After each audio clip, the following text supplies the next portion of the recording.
Now, here's an interesting question that is very practical in its orientation and doesn't really connect to mindfulness explicitly, but I'll see if I might not weave a little bit in.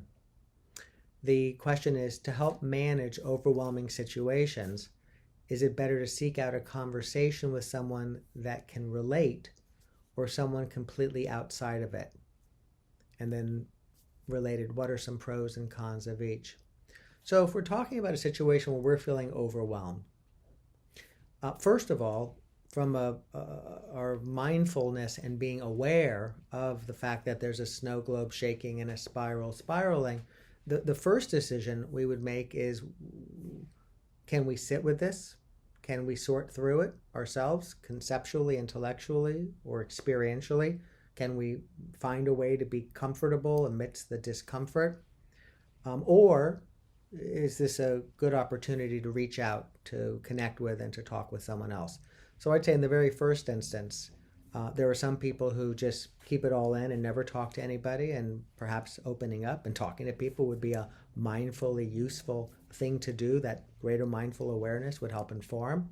And there are people who are always looking to other people to solve their problems and give them answers, when in fact a little bit more time could be spent trusting in one's own ability to manage a difficult circumstance and come up with their own suggestions and advice that might be as good as anybody else's advice, maybe even better, because who knows them better than they do.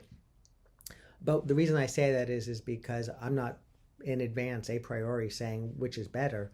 I'm saying that the stronger our mindfulness amid challenging moments would, and the more resources and tools we have, like mindfulness practices, could help inform that first inquiry.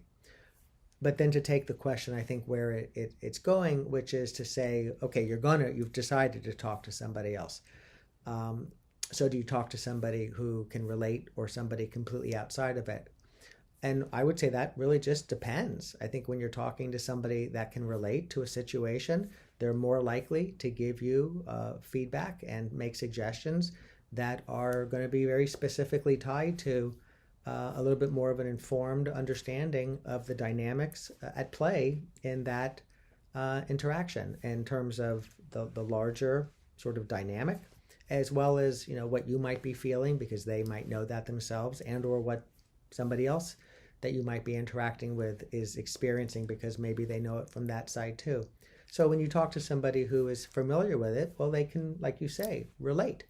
And then if you talk to somebody who's completely outside of it, well, then they're probably, if they're not going to try to pretend to be something they're not, they're probably going to sort of meet you where you are and be a little bit more oriented towards, you're feeling heard and understood, being able to perhaps steady you by reminding you that things will be okay, offering this not situation specific, larger body of wisdom and compassion that can be helpful in that situation. So one's going to be more problem solving, probably, and one's going to be more stepping out and seeing the bigger picture. And both can be very, very helpful. Again, going back to the initial comment I made, the more we are able to, in difficult and challenging and overwhelming situations,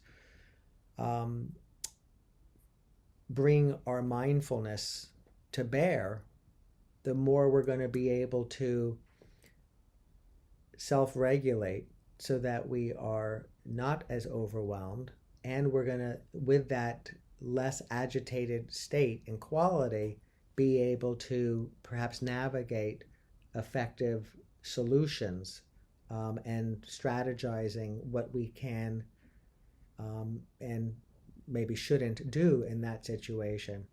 So one is looking outside of ourselves for that wisdom and guidance, and one is looking within ourselves for that wisdom and guidance. And I think that the more mindfully aware we are, and the brighter our light bulb of awareness when we're feeling agitated, the more useful our own decision making will be as it relates to which way to turn.